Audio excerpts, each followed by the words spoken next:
Israel's policy is to not interfere in Syria and only to intervene when Israel's national security is directly threatened. For Israel's ally, the United States, they're taking a different approach, following confirmation the Assad regime used chemical weapons against its own people. For Israel, a larger threat looms to regional security. The Obama administration is mulling its options on providing military support to the Syrian opposition, following confirmation that the Assad regime has used chemical weapons against its own people. And so the president, again, has taken the decision to provide that type of direct support to the SMC that has military purposes.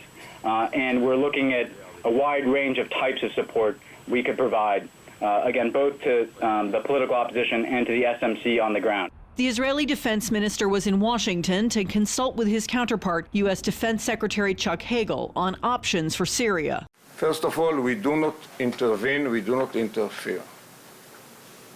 We are in a very sensitive position, of course, so any Israeli intervention might affect the side that we might support. That said, Israel has targeted positions in Syria with the aim of preventing the transfer of sophisticated weapons to Hezbollah. With a rapidly deteriorating situation in Syria, Israel is already considering what could be the worst possible outcome. Chaos, meaning a vacuum in which Al-Qaeda elements, terror elements will come in and will challenge Al, will challenge Jordan, will challenge the stability of the region. I believe that we can manage it. The Israelis repeated to the Americans, Syria is not the biggest threat to the region. Iran and its aspirations to become a nuclear nation is. And of course, at the end, to defeat the great Satan. The great Satan is America. America meaning the Western civilization led by the United States. We are lucky to be considered the minor Satan. But on the way to defeat the great Satan, Israel should be wiped off the map. Do not underestimate this terminology.